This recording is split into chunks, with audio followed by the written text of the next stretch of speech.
আমি জানতে চাই যে আমি আমার এক মুসলিম বন্ধুর কাছ থেকে শুনেছি যে শেষ পর্যন্ত সকল মুসলিম নাকি জান্নাতে যাবে এবং যারা অমুসলিম তারা সবাই জাহান্নামে যাবে। তো আমি এই বিষয়ের ব্যাখ্যা জানতে চাচ্ছি। আমি জানতাম যে প্রত্যেকের চূড়ান্ত যে ফয়সালা হয় তা নিজের কর্মের উপর হয়। তো আমি এই বিষয় সম্পর্কে সঠিক ব্যাখ্যা চাই যে সকল মুসলিম জান্নাতে যাবে এবং অমুসলিম যাবে জাহান্নামে। যদি সবাই তারা ভালো কাজ করে, যদি অমুসলিম ভালো কাজ করে, তাহলে কেন তারা জাহান্নামে যাবে? বোন সুন্দর প্রশ্ন করেছেন যে ওনার এক বান্ধবী বলেছেন যে যারা মুসলমান তারা আখিরাতে জান্নাতে যাবে, অমুসলিমরা যাবে দোজখে। মুসলিম মানে সে যে শান্তি অর্জন করে আল্লাহ সুবহানাহু ওয়া তাআলার নিয়ম অনুযায়ী চলে, কোরআন ও হাদিসের অনুসরণ করে, তাকে বলে সঠিক মুসলিম। এটা একেবারে সঠিক যে কর্মগতভাবে যে সঠিক মুসলমান সে ইনশাআল্লাহ জান্নাতে যাবে। কিন্তু আপনার প্রশ্ন হচ্ছে যে অমুসলিম ভালো কাজ করে সে কেন জান্নাতে যাবে না? বোন, জান্নাতে যাওয়ার জন্য শর্ত আছে 4টি। যখন আমি আমার 10ম শ্রেণী পাশ করি, আমি সেন্ট পিটার্স স্কুল থেকে পাশ করি, যখন আমি আইসিএসসিতে ছিলাম 10ম শ্রেণীতে, তখন পরীক্ষাতে আমার 6টি আবশ্যকীয় বিষয় ছিল: ইংরেজি, গণিত, বিজ্ঞান, ভূগোল, ইতিহাস, হিন্দি। 6টি বিষয় আবশ্যকীয়। 6টি বিষয় পাশ করাটা জরুরি ছিল।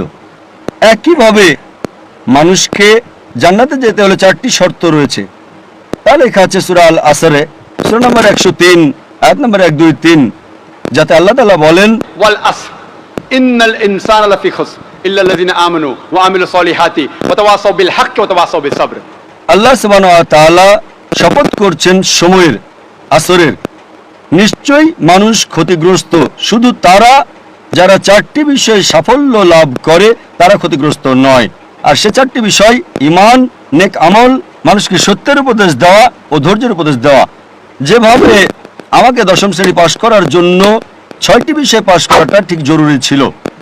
যেমন ধরেন, যদি আমি অঙ্ক, ইংরেজি, ইতিহাস, ভূগোল, বিজ্ঞানে 99% নাম্বার পাই, 99%, এবং হিন্দি বিষয়ে শুধু আমি 10% পাই এবং পাশের নম্বর 40% হয়, পাশের জন্য 40 নম্বর প্রয়োজন।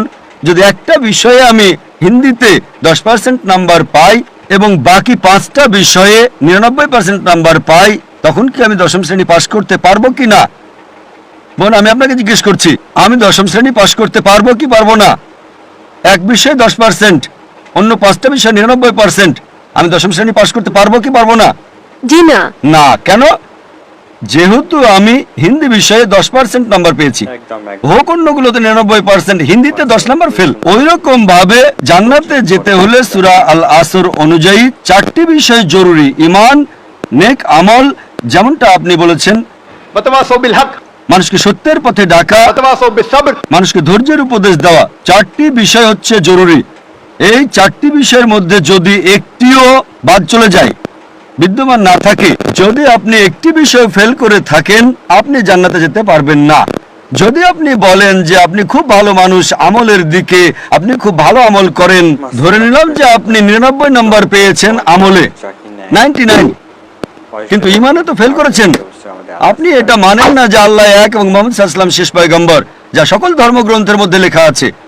তো আপনি ঈমানে ফেল। আপনি যতই নেক কাজ করেন, 99% নাম্বার পান, 100 নাম্বার পান, বাকি 3টা অংশে কিন্তু ঈমানে ফেল হলে তো আপনি জান্নাতে যেতে পারবেন না। এই একইভাবে যদি কোনো মানুষ হয় নামে মুসলমান, ভালো কাজ করে না, নেক আমল করে না, ওয়া তাওয়াসাউ বিল হক, আহ্বান করছে না লোকদের, সত্যের পথে ডাকছে না, কিংবা মানুষকে ধৈর্যের উপদেশ দিচ্ছে না, শুধু নামে মুসলমান, মোহাম্মদ, সুলতান, জাকির, আব্দুল্লাহ, তো সে জান্নাতে যাবে না। তাকে জান্নাতে যেতে হলে ঈমান, নেক আমল, মানুষকে সত্যের উপদেশ ও ধৈর্যের উপদেশ দেওয়া, 4টি বিষয় দরকার। এই জন্যই আপনার আমল যতই ভালো হোক, যদি ঈমান না থাকে যে আল্লাহ এক এবং আল্লাহ তাআলা ছাড়া অন্য কারো ইবাদত করা উচিত নয়, এবং এটাতে ঈমান নেই যে মুহাম্মদ সাল্লাল্লাহু আলাইহি সাল্লাম শেষ পয়গম্বর, তা আপনি জান্নাতে কখনোই যেতে পারবেন না। বোন, আপনি কি আমার উত্তরে সন্তুষ্ট হয়েছেন? জি হ্যাঁ, ধন্যবাদ ব্যাখ্যার জন্য।